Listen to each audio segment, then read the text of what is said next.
బండి యాదగిరి స్ఫూర్తి ఈరోజు కూడా మా దగ్గర ఉన్నది. ఇవాళ నేను చెప్తున్నా, గజ్వేల్లోనే నిన్ను సమాధి చేసే బాధ్యత మాది, మా యువకులది.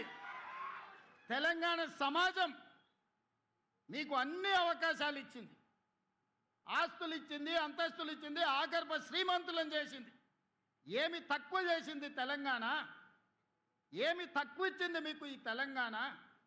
మరి తిరిగి తెలంగాణ 4 కోట్ల ప్రజలకు మీరు మీ కుటుంబంలో నలుగురు ఏమిచ్చిందని ఈరోజు తెలంగాణ సమాజం మిమ్మల్ని అడుగుతుంది. ఏం అన్యాయం చేసింది మీకు?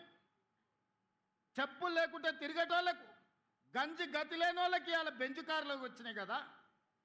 అమెరికాలో బాత్రూంలు కడుక్కునేటోడు ఈరోజు తెలంగాణ రాష్ట్రానికి మంత్రి అయింది కదా. దుబాయ్ పాస్పోర్ట్ బోకరు తెలంగాణ రాష్ట్రానికి ముఖ్యమంత్రి అయింది కదా. ఏం తక్కువ చేసిందని నేను అడుగుతున్నా ఈ తెలంగాణ మీకు. ఎన్నడైనా ఏ దుబాయ్కి పంపించే పాస్పోర్ట్ బ్రోకర్ కేంద్ర మంత్రిగా తెలంగాణ రాష్ట్రానికి ముఖ్యమంత్రి అవుతాడని కలలు కన్నాడా? అలాంటి దుబాయ్ పాస్పోర్ట్ బ్రోకర్ని ఇవాళ తెలంగాణ రాష్ట్రానికి ముఖ్యమంత్రిగా తెలంగాణ ప్రజలు చేశారు. అమెరికాలో బాత్రూంలు కడుక్కునే నిన్ను ఐటీ ఇండస్ట్రీస్ మినిస్టర్గా 10 సంవత్సరాలు ఈ ప్రజలు భరించారు. రబ్బర్ చెప్పులు లేని కోమటిరెడ్డి వాళ్ళ ఇంటి ముందల 1000 రూపాయల కోసం గంటల కొద్దీ నిలబడ్డ నిన్ను, నీ కుటుంబాన్ని ఈరోజు మంత్రిగా చేసిండ్రు. బతుకమ్మ చీరలు, బోనాలు, బతుకమ్మలు వస్తే వసూళ్లు చేసే మీ చెల్లెల్ని కూడా ఎమ్మెల్సీ, ఎంపీగా తెలంగాణ సమాజం చేసింది కదా.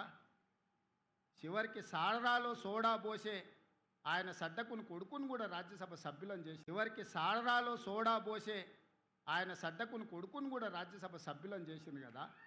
ఇది తెలంగాణ ప్రజలు చేసిన త్యాగం కాదా? కల్వకుంట్ల చంద్రశేఖర్ యొక్క అహంకారం,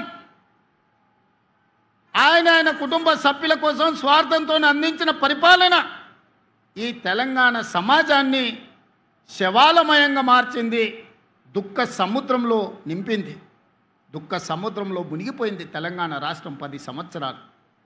అలాంటి తెలంగాణను వచ్చిన మొదటి సంవత్సరంలో 67,674 ప్రభుత్వ ఉద్యోగాలు,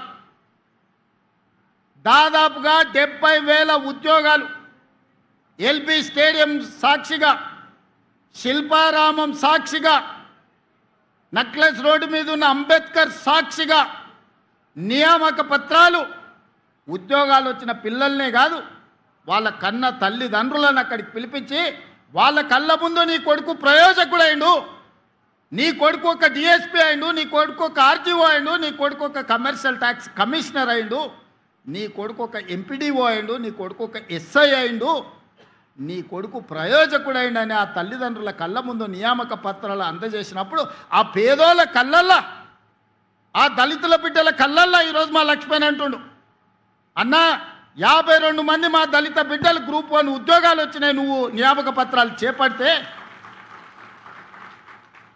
నేను నీ మంత్రివర్గంలో ఉండడం నా జన్మ ధన్యమైంది, మా పిల్లలకు న్యాయం జరిగిందని మిత్రుడు ఈరోజు చెబుతున్నప్పుడు ఒక ముఖ్యమంత్రిగా నాకు ఇంతకంటే సంతోషం ఏముంటుందని నేను అడుగుతున్నాను.